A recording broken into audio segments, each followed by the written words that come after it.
Semana passada eu falei com vocês que eu estaria trazendo a continuidade da palavra que eu preguei no primeiro culto, mas por hoje ser o dia dos pais, e existem muitas pessoas que têm um conceito muito errado de pai. O conceito delas perante pai é equivocado, porque elas pensam que o pai eterno, o pai celeste, é o mesmo que o pai terreno. E hoje vocês vão ver que não é. E eu quero compartilhar essa palavra com vocês. Essa palavra aqui, ela não traz ibope. Essa palavra aqui não vai deixar você rodar. Essa palavra muitas vezes não vai te dar nenhum arrepio. Mas você sabe, essa palavra, ela vai mudar a sua história. E ela pode mudar a sua vida. Quero convidar você a abrir a sua Bíblia comigo, no livro de Romanos, capítulo de número 8, e versículo de número 15. Nos diz bem assim: porque não recebestes o espírito de escravidão, para viverdes outra vez atemorizados, mas recebeste o espírito de adoção, baseado no qual clamamos, Abba, Pai. Sabe, na velha aliança as pessoas elas viviam debaixo da escravidão, e vocês vão ouvir o pastor José falando incessantemente sobre lei e graça, sobre graça e lei. Eu não vou sair, eu vou dizer para você, o Senhor colocou isso no meu coração, e eu entendi que isso é o remédio. Eu entendi que isso é vida sobre a vida daqueles que ouvem. Não interessa se você está com problema no casamento, se você está com problema financeiro, se você está com problema, não sei. A graça, o Cristo, é o remédio para qualquer doença e para qualquer situação. E eu creio que é isso que vai nos trazer o quê? Liberdade e libertação de uma vida escrava. Na velha aliança, as pessoas elas viviam debaixo de escravidão e de medo. Elas tinham medo de se relacionar com Deus. Elas conheciam Deus apenas como um Deus distante, um Deus que abre os mares, um Deus que faz brotar água da rocha, um Deus que faz o sol parar.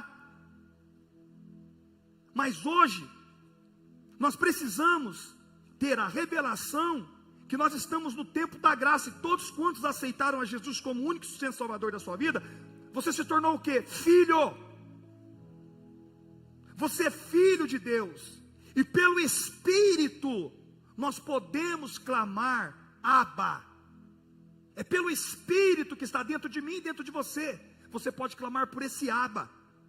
O Espírito, ele fez questão de deixar essa expressão em hebraico, para que não houvesse dúvida. Por quê, pastor? Abba é a forma como as criancinhas se dirigem aos seus pais, ainda hoje em Israel. É assim que as crianças falam com seu pai. Em uma melhor tradução, ele está dizendo paizinho. Paizinho. Isso, quando você fala paizinho, é uma forma íntima, amorosa de se relacionar com o pai, com Deus. Tem pessoas que não conseguem aceitar Deus como pai. E aqui isso é um entrave, isso aqui é um problema. Por quê? Porque hoje na nova aliança, você precisa entender que Ele é o seu Abba. Ele é o seu pai. Ah, mas eu vou falar para você, a ótica que eu tenho de pai, você não teve noção como que foi o meu pai na minha vida. Se você sentar aqui, eu quero contar a minha história para você, você vai ver o que o meu pai fez comigo. Então, qual que é o segredo de Satanás, que vai ser revelado hoje aqui para vocês? Por que Satanás gosta de destruir a figura paterna? Por que Satanás gosta de colocar o divórcio? Por que Satanás gosta de colocar o quê? A separação. Porque quando ele faz isso, a primeira coisa que ele destrói é a figura paterna. O diabo, ele luta incessantemente para poder destruir essa palavra pai.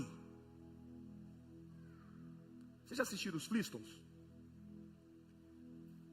Não sei se é da sua época, mas é da minha época. Os Barney, o Fred, né? O Fred. Todos os pais ali são uns paspalhão. E todo mundo fica dando risada deles. quando você vai um pouquinho mais que da minha época, quando nós assistimos Chaves em casa, além de Chaves, todo mundo olhando para a TV. Era um seriado para quem é mais novo aí, que vocês não sabem o que eu estou falando. Eu sei que você não sabe. E vou dizer para você, o seu Madruga era o pé de chinelo, todo mundo bagunçava com o seu Madruga, um pai. Há uma distorção. Eles distorcem a figura paterna, por quê? Porque se eles distorcerem a figura paterna, como é que você vai se relacionar com Deus como pai? Não tem como. Hoje um dos maiores problemas de identidade dentro das nossas igrejas é o quê? A paternidade. Porque é a paternidade que nos traz a identidade. Você pode conversar com uma pessoa que foi criada pela mãe, só pela mãe ou pela avó. Você pode ver. Não sou eu que digo não, meu irmão. É a palavra de Deus, é tudo. A psicologia. Quem é que dá identidade para o filho? É o pai. É o pai, queira você sim ou não. Tudo bem, irmã, que você foi mãe e pai. Eu sei que tanto que foi sofrido para você. Mas isso é disfuncional, isso não é aquilo que Deus programou, e não é isso que Deus fez. O mundo lá fora fala que é normal isso, uma mãe cuidar sozinha de um filho, mas não é normal. Isso é disfuncional, queira você sim ou não, mas eu preciso dizer isso para você. Não é assim que Deus te criou no jardim do Éden, foi assim que Deus te criou? Não foi. Deus não criou você para a mãe estar para um lado, o pai estar para o outro, de maneira nenhuma. Mas hoje a sociedade em si, a sociedade já aceita isso, é normal, se tornou normal. Mas hoje, como homem de Deus, eu vim aqui dizer para você, se você não consegue chamar Deus de paizinho, papai, você ainda está vivendo debaixo do espírito da escravidão. Você ainda é escravo da lei. A expressão aqui, outra vez, que nos diz no texto aqui de Romanos 8:15, essa palavra outra vez se refere à lei do Novo Testamento. Naquele tempo, as pessoas que se relacionavam com Deus, elas se relacionavam debaixo de medo. A qualquer momento elas poderiam ser punidas. Hoje, eu vim aqui te dar uma boa notícia. Diga para mim, qual é, pastor? Eu só vou responder se você disser mais alto. Qual é, pastor? Você pode chamar Ele de Pai.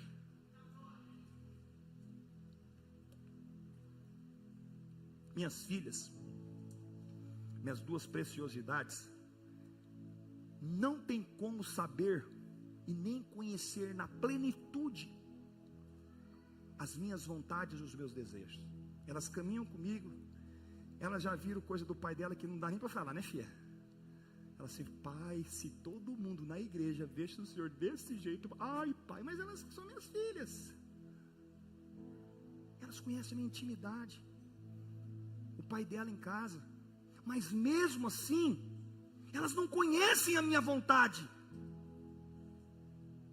E mesmo sem saber as minhas vontades, só basta ela gritar, papai, socorro! Eu largo tudo, apenas para acudir a minhas filhas.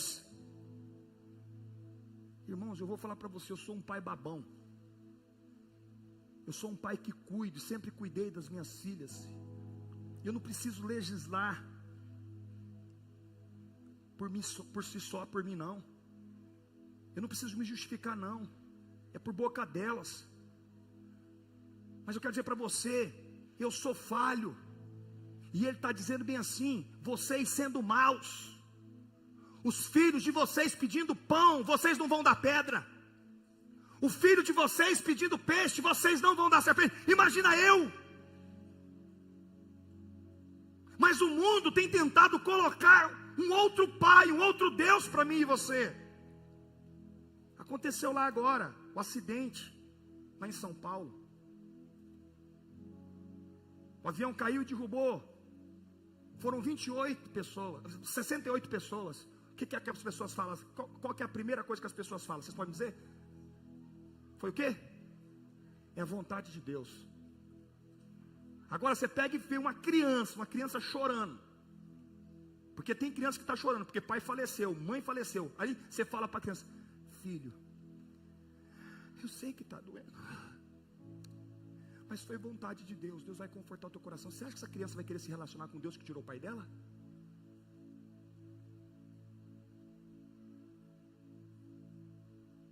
Teu filho faz alguma coisa de errado, o que você fala para ele? Papai do céu vai te corrigir, papai do céu vai te pegar. É você que fala, não sou eu não.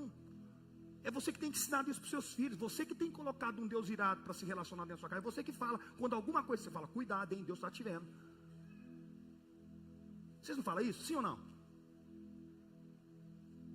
E é esse Deus que vocês têm visto. Um Deus que está a todo momento desesperado para poder punir você. Agora, você precisa tirar essa imagem desse Deus. E eu não estou aqui para poder persuadir você, não. Eu vim aqui para poder liberar essa palavra sobre a sua vida. Porque essa palavra vai te libertar. Porque essa palavra é a palavra que vai te sustentar no dia negro. Essa palavra que vai te sustentar quando o carro quebrar. Essa palavra que vai te sustentar quando a doença chegar. Essa palavra que vai te sustentar no dia mais escuro da tua vida. Eu sei que meu pai está comigo. Eu sei que meu pai está comigo. Tudo está soprando ao contrário, mas eu sei que o meu pai está comigo. As lágrimas estão caindo dos teus olhos. Você sabe que o teu pai está com você. Está tudo soprando ao contrário. Você sabe que o teu pai está com você. E agora, quem não tem identidade, quem não tem essa verdadeira, é Deus. Deus está querendo me atrair para perto dele. É por isso que eu estou com câncer. Foi por isso que eu bati o carro, porque Deus está querendo me atrair. Então ele fez com que eu batesse o carro. Quem foi que te disse? Quem foi que te disse? Mas essa é a mensagem que você tem ouvido. Aí você pode me perguntar: pastor, mas como que é esse pai? Me explique então como que é esse pai. Você quer saber quem é esse pai? A maior simbologia do pai celestial que possa se encontrar na Bíblia Sagrada, eu digo para vocês, eu gosto de dizer, quem sabe você pode ter outra diante da tua teologia, mas eu digo para você, a maior simbologia de um pai para mim é na passagem do filho pródigo. Você quer saber quem é pai e quem é o teu pai? Leia até cansar os seus olhos Lucas, capítulo de número 15, do versículo de 11 ao 32. Ali está dizendo que é a parábola conhecida como a parábola do filho pródigo. Mas eu quero dizer para você, essa é a parábola de um pai desesperado de amor por um filho. Não devia ser a parábola do filho pródigo, não. Essa parábola devia ser a parábola do pai desesperado pela volta do filho. De um pai com amor, com um coração tão grande. Deveria, não sei, é outro tema. Mas se der esse tema, o Senhor quer nos revelar algo também em cima disso. O alvo do Senhor aqui nesse texto, e depois eu quero que você leia em casa, em Lucas, é revelar o caráter do Pai sobre as nossas vidas. Ele quer se revelar para você dentro desse livro. Agora, nessa parábola, o pai divide toda a herança com seus filhos. O filho mais novo pede toda a herança para o pai, ainda vivo. O filho mais novo, desejando a morte do pai, sepultando o pai vivo, diz para o pai: me dê toda a minha herança. E como que o pai faz? Graciosamente, o pai dá toda a herança. O pai não fala nada.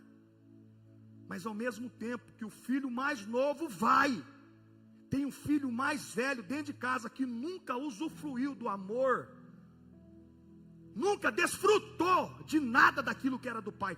Não foi embora, não pediu a herança, mas estava dentro de casa. E nunca experimentou o amor do pai. Quem sabe você está há anos na igreja,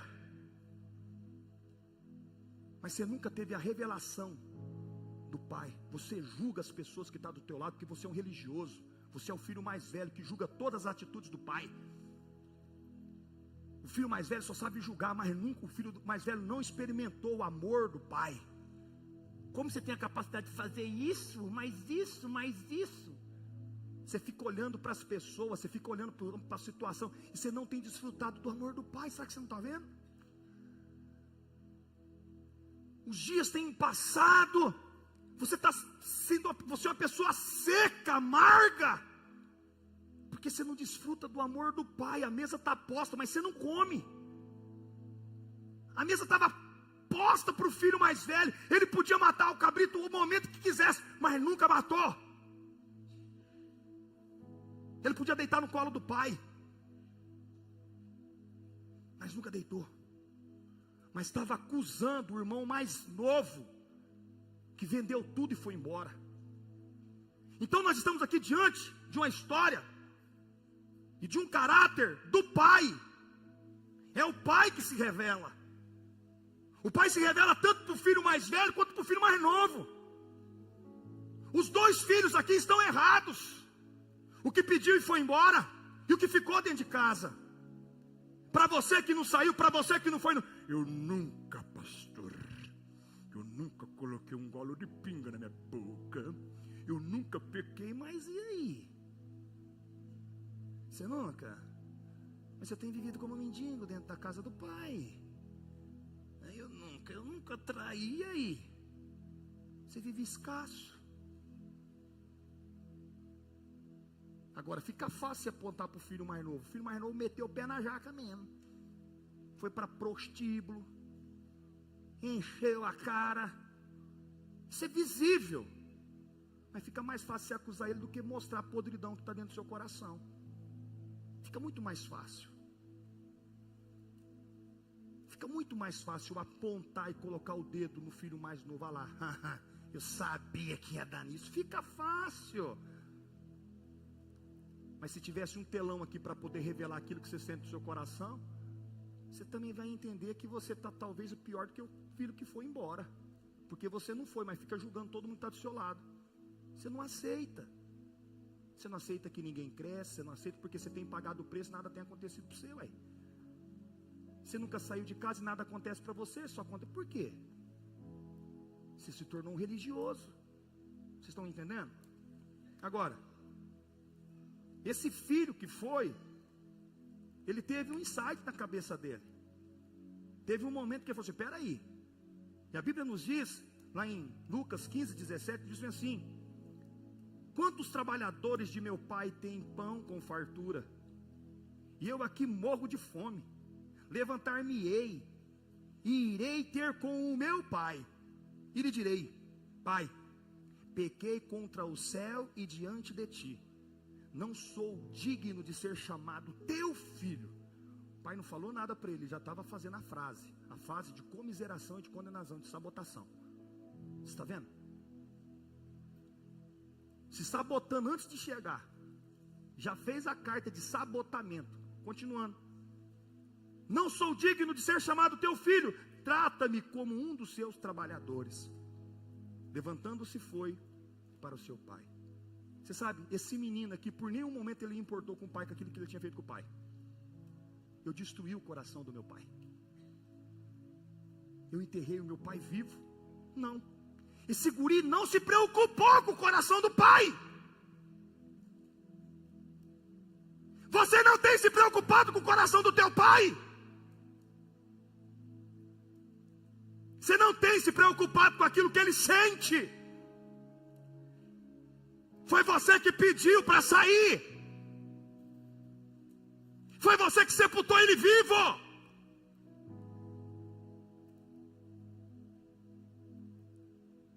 Mas para voltar, você voltou porque sua barriga estava doendo. Não foi o pai que fez isso com você. Existe uma frase de Santo Agostinho que diz bem assim: quem não vem pelo amor, vem pela dor. Não foi Deus que queria que você estivesse no lugar que você está.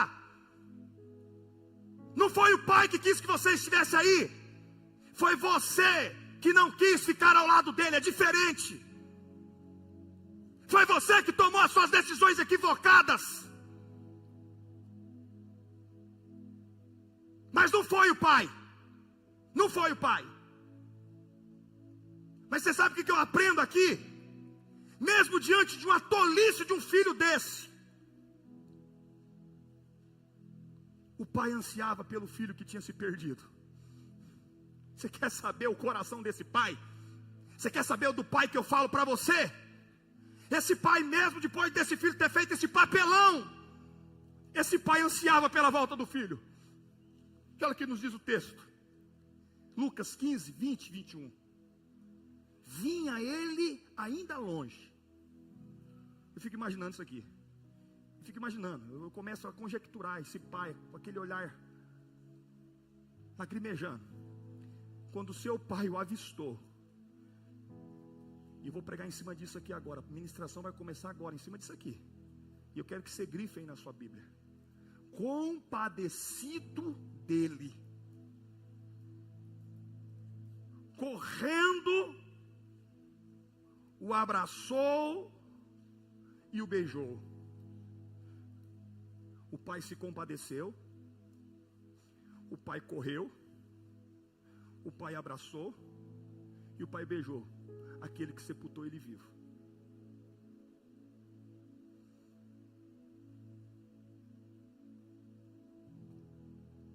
Foi isso que o pai fez. Quem era para poder estar irado e decepcionado aqui? Era o pai. Mas mais uma vez esse pai nos revela o coração dele, o caráter dele, cheio de compaixão e de perdão. O pai se revelando. Agora, o resmungão, o filho mais velho, não aceitou isso. O mais velho falou assim: não, você não pode fazer isso, para. Você prefere que o teu irmão fique lá fora do que o seu irmão volte. Você prefere ver teu irmão na sarjeta, comendo bolotas de porco, do que ele voltar e sentar de novo do teu lado. Não, mas ele não pode, ele precisa pagar o preço. E aí vem o justiceiro de plantão para poder colocar a sentença. Você vai ficar agora tanto tempo.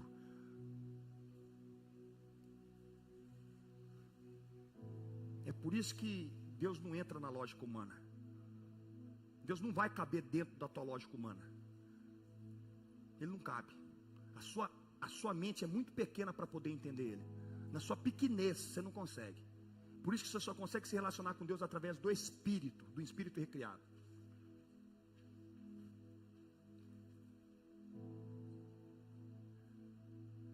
Aquele menino mais velho nunca tinha saído, mas ele estava ali resmungando e falando para o pai que o pai não deveria fazer aquilo que o pai fez. Você sabe? E o Senhor nunca, jamais vai fazer isso. Sabe por quê? Porque Ele tem uma essência. A essência dele é compaixão e perdão.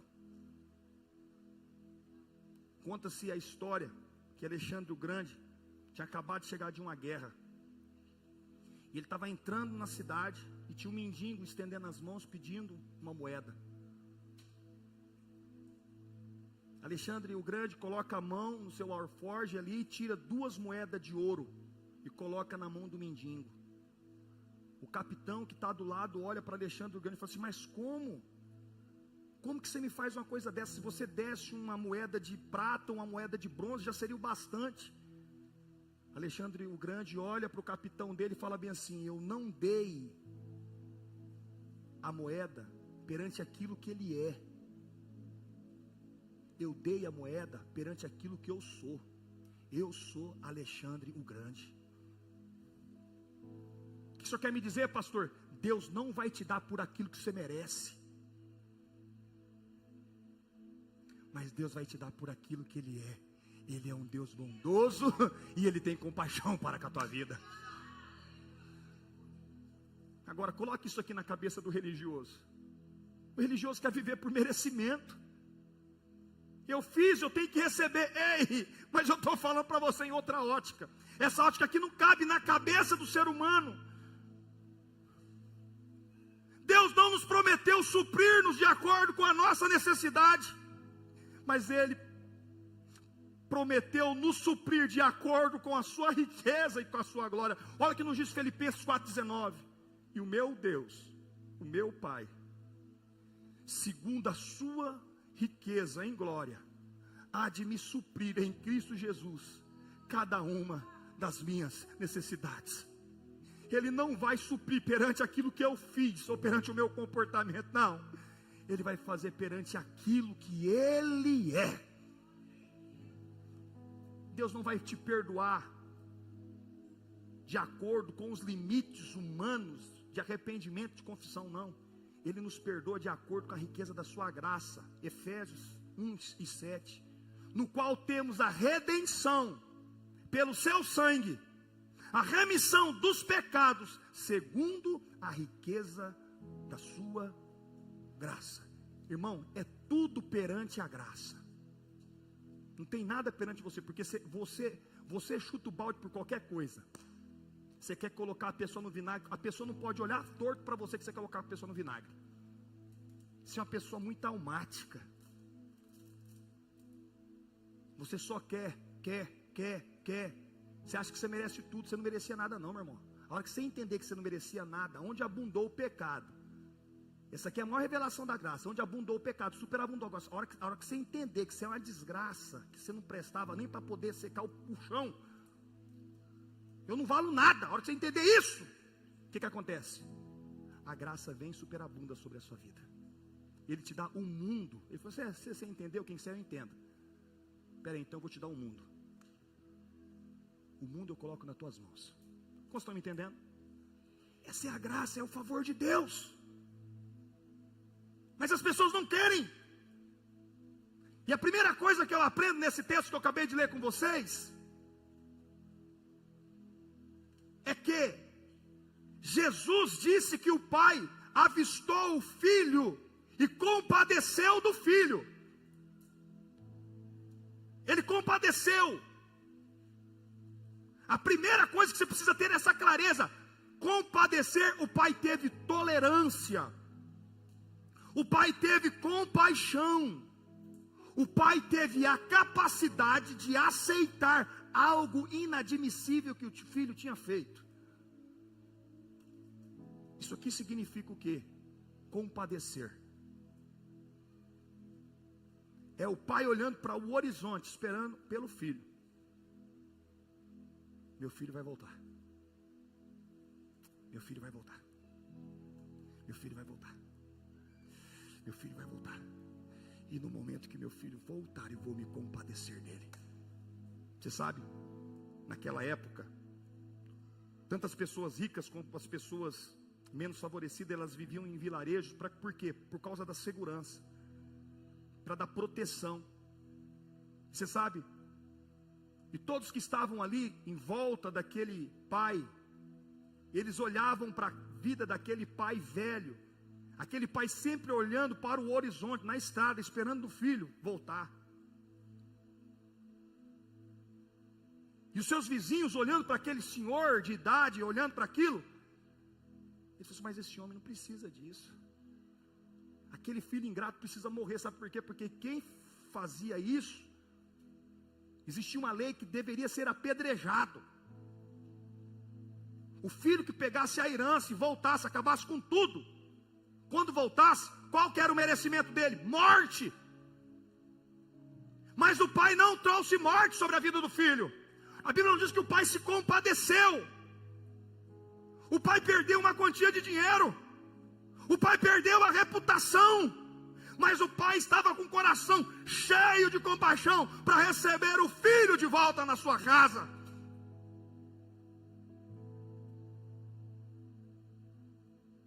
Nós não conseguimos ter essa clareza. Muitos crentes que vivem hoje na nova aliança ainda nunca tiveram a experiência com o amor do Pai. Vivem debaixo de medo, de condenação. Mas você sabe, o Pai nessa noite Ele quer te constranger. O Pai nessa noite Ele quer te abraçar. O Pai nessa noite Ele quer ter um tempo com você. O Pai, essa parábola não deveria ser chamada a parábola do filho pródigo, mas deveria ser chamada a parábola do pai que se compadeceu. A segunda coisa que eu aprendo dentro desse texto é que o pai correu. No grego, tem muitas palavras para correr. Uma corrida lenta, uma corrida constante, mas também existe uma corrida explosiva. Qual foi a corrida que esse pai teve? Qual foi o tipo de corrida que esse pai teve? Irmãos, eu não sei se você já teve um momento no seu coração fica... Meu coração, quando fica acelerado, ele falta sair pela boca. Parece que eu vou explodir. O coração daquele pai estava em tempo de explodir. E ele correu no mesmo ritmo do batimento do coração dele. Sabe o que é interessante? Por ele ser um judeu, e por ele ser uma pessoa idosa, ele não podia correr. Não podia. Naquela época, não tinha calça como nossa. Era o quê? Vestido, saia, túnica. E o vestido do pai, sempre o vestido, a túnica era abaixo do joelho. Imagina aqui agora, como que ele vai correr? Tem condição? Esse pai ainda teve mais um atenuante em cima do ridículo do ridículo. A Bíblia fala que ele correu, mas para ele correr ele teve que fazer o quê? Ele teve que erguer o vestido para correr de encontro com o filho. Sabe o que ele está dizendo para você aqui nessa noite? Eu não me importo com aquilo que vão dizer. Se for para te alcançar e para ter de você de volta, eu vou correr, nem que meu nome caia, nem que meu nome vá na lama, eu vou correr ao teu encontro. E se você procurar na Bíblia Sagrada, não existe nenhum outro lugar que mostra Deus correndo, porque a maior simbologia de Deus aqui é desse pai. Não tem Deus correndo, não. É esse pai correndo, porque é o único momento que Deus corre. Quando um arrependimento acontece, quando um filho quer voltar, o pai corre. Você quer ver Deus correr? É quando você se arrepende, Ele corre para você. O pai apenas viu de longe, e o pai saiu correndo. O pai saiu correndo para quê, pastor Josier?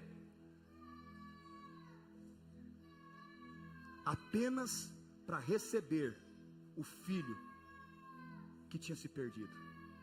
Como nós estamos nos momentos das Olimpíadas, eu vou mostrar para vocês o ridículo de um pai natural, para que vocês possam entender. O que o pai fez por causa de um filho nas Olimpíadas? O que o pai foi capaz de fazer? O pai sendo mal, mas esse pai teve a capacidade de romper com um sistema, com um glamour, com as normas de uma Olimpíada, apenas para dar sustentabilidade para um filho. Apaga as luzes para mim, coloca ali para mim, por favor. Vocês vão ver a atitude de um pai, só para você ter noção.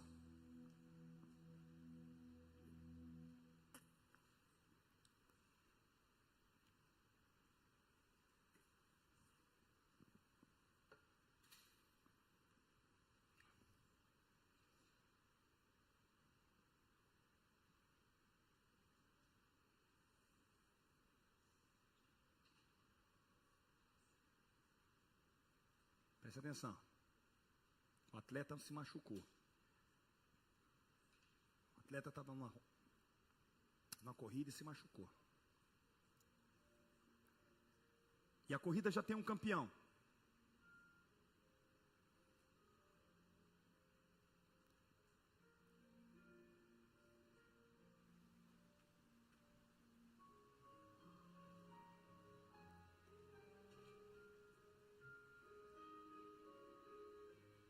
Presta atenção nesse pai.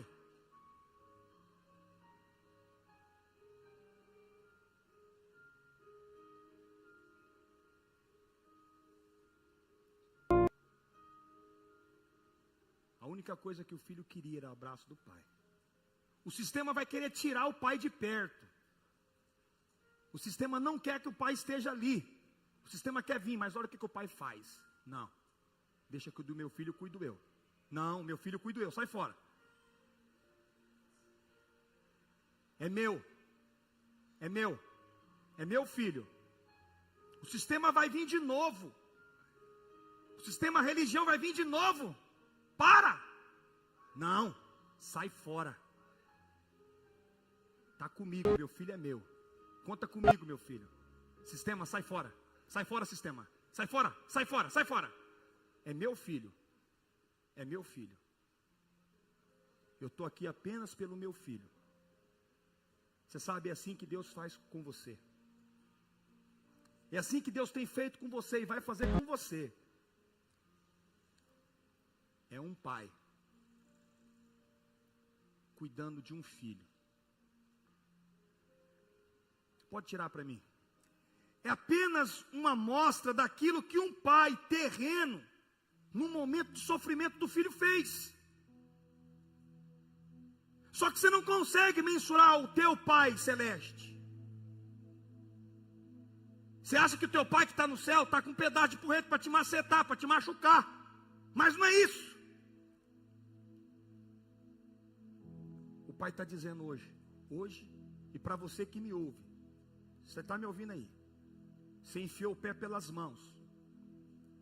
Você foi para lugares aonde você não precisava ir. E hoje se sente condenado. Você está pensando que o pai está te rejeitando. Mas eu tenho uma palavra para você que está me ouvindo aí nessa sala. Você está me ouvindo? Se tão somente você colocar no teu coração de voltar, o pai vai correr ao teu encontro e o pai vai mudar a tua história. O pai quer mudar a tua história aqui nessa noite. A Bíblia nos diz que a terceira coisa foi que o pai abraçou ele. E eu preciso lembrar que para vocês, que aquele filho estava fedendo o quê? Porcos. Foi o último emprego que ele teve. Cuidar de porcos. Aquele filho estava catingando porcos. Você sabe, existe um famoso psicólogo chamado René Spitz, que depois da Segunda Guerra, ele fez um estudo e ele ficou observando as crianças que estavam no orfanato. Depois daquela guerra, havia milhares de crianças, e muitas crianças que eram órfãos lá na Europa. E eles davam alimento para aquelas crianças e elas não se alimentavam. Durante 3 anos, ele observou a consequência da falta do contato físico das crianças dentro do orfanato. Lá havia 97 crianças, dentro de 3 meses e 3 anos de idade. Sabe o que aconteceu? Ele diz que durante o primeiro ano, muitas crianças morreram, e não foi de fome. Muitas crianças morreram por falta de um abraço. Conta-se a história de um pastor, que a filha dele parou de comer, e começou um grave estado de bulimia e anorexia na adolescência dela. E ele já tinha levado essa menina para poder se tratar em muitos lugares e nada acontecia. E esse pastor entrou dentro do quarto dele e orou. Falou: Deus, faça alguma coisa, que eu não estou aguentando mais. E Deus mostrou algo e pediu para que ele fizesse algo. Vem cá, Gabriela.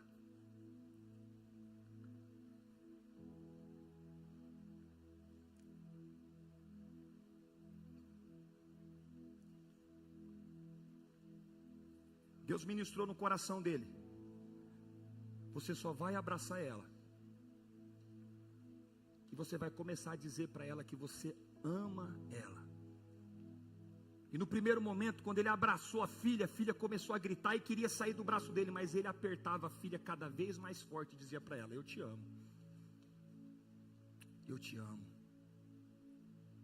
eu te amo,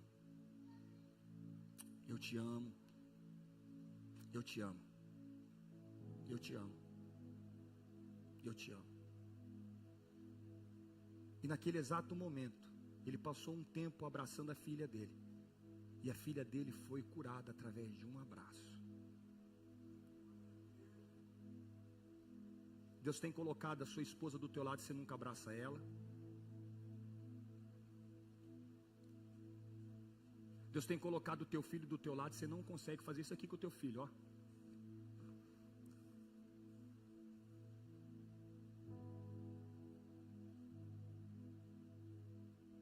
O abraço cura. O abraço liberta. E o Pai está dizendo aqui nessa noite, da mesma forma que eu corri para abraçar aquele menino que estava fedendo porcos, hoje eu te abraço. Hoje eu vou curar o teu coração. Hoje eu vou arrancar de dentro de você tudo aquilo que a religião fez, porque eu sou um pai amoroso. Eu não te condeno. Eu estou disponível para você. Eu te amo, minha filha. Te amo.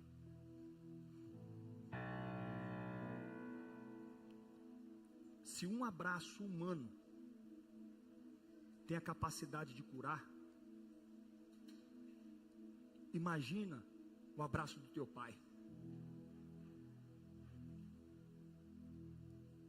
Eu lembro muito bem que eu estava na quarentena no quartel.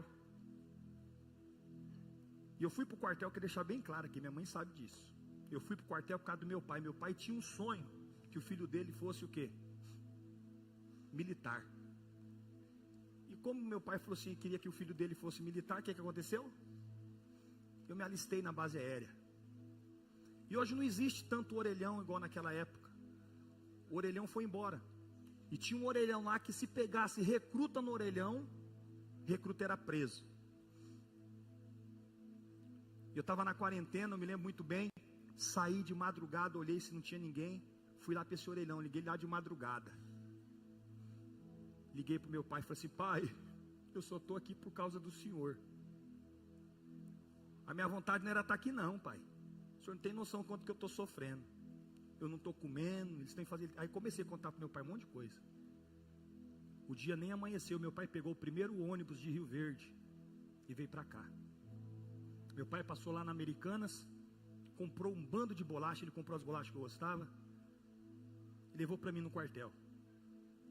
Chegou lá no quartel, ele se apresentou: eu sou filho do Josier, eu sou pai do Josier.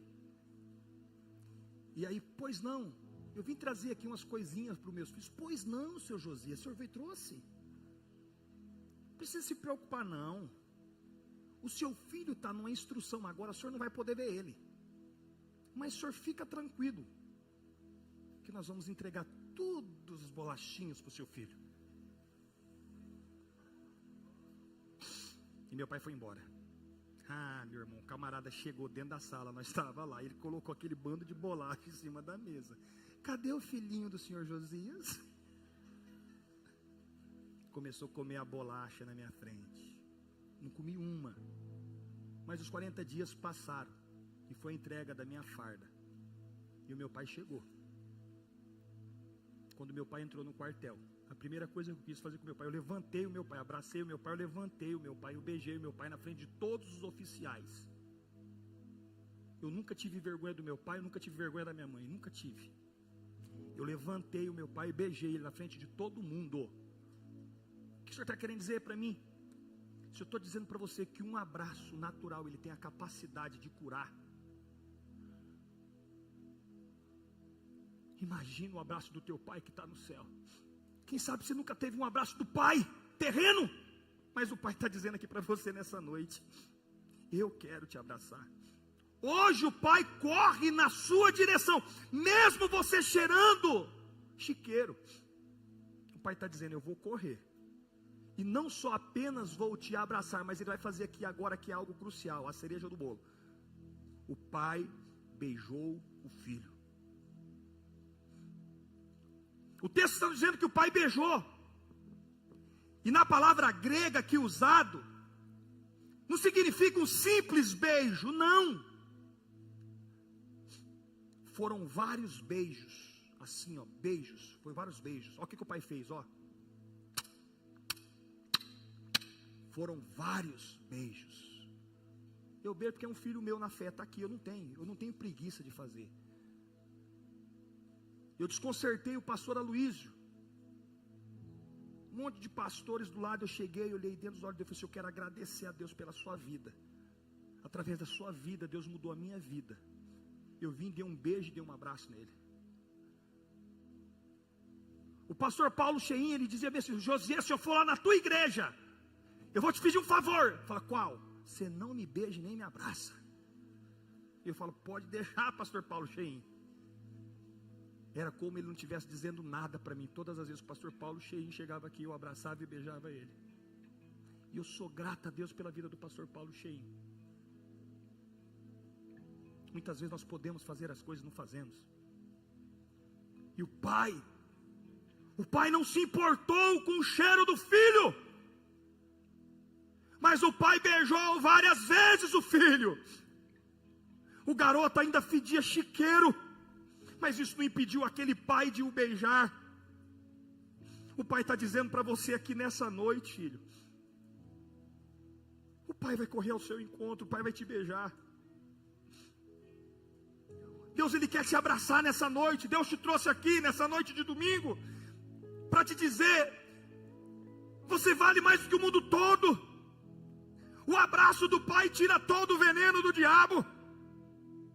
O abraço do pai tira todo o odor do pecado das nossas vidas. Através do abraço do pai nós somos curados e restaurados. Quem sabe o sistema te machucou. Quem sabe o diabo tem destruído a tua vida. Mas o pai está dizendo para você aqui nessa noite: eu não te condeno. Eu não te condeno. Eu vou parar por aqui, porque se eu fosse falar para você, ainda tem mais algumas coisas. O anel, tem as alpargatas, tem as vestes que o pai deu novas, tem o cabrito cevado que o pai matou. Eu vim dizer para você aqui nessa noite: é tempo de você abrir. Talvez você é o irmão mais velho que está dentro da casa, e o pai falou bem assim: ô, meu filho, por que você não me pediu? Isso era você me pedir. Eu estou fazendo isso para o teu irmão, porque teu irmão estava perdido. O seu irmão estava perdido e ele voltou. Mas para você que está aqui em casa, se você precisar também, eu mato o novilho cevado, eu troco. O que você precisa? O Senhor hoje quer se revelar na nova aliança como um pai que te ama, um pai que está desesperado para te abraçar. Bota um sol para mim aí. Fecha os teus olhos.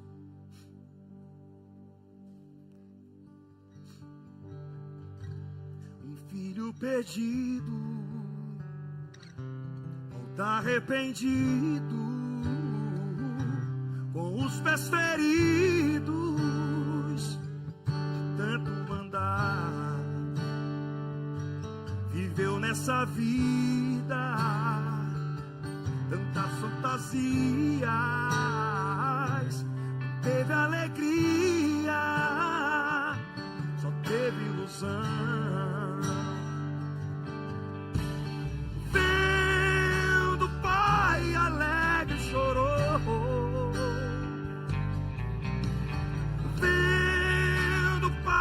alegre abraçou o seu filho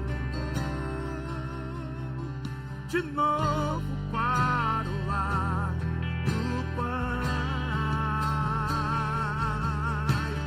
O seu filho chegou, um banquete a ele entregou.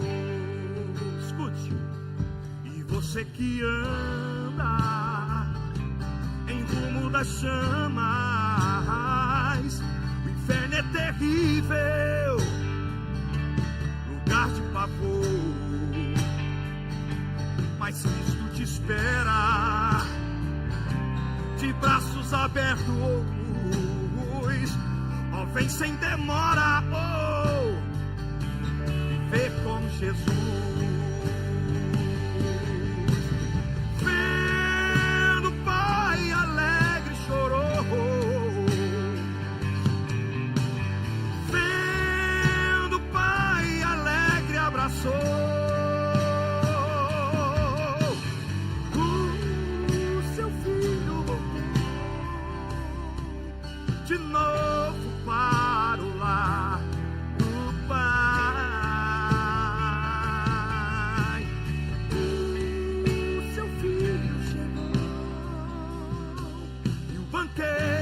Ele entregou.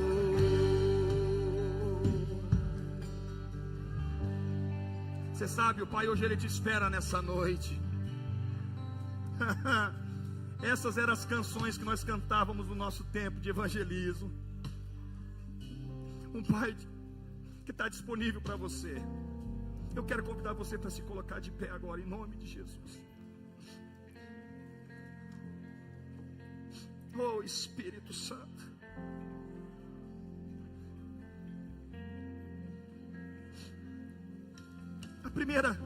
A primeira oração que eu quero fazer aqui nessa noite, até para você que está em casa, você que está me vendo,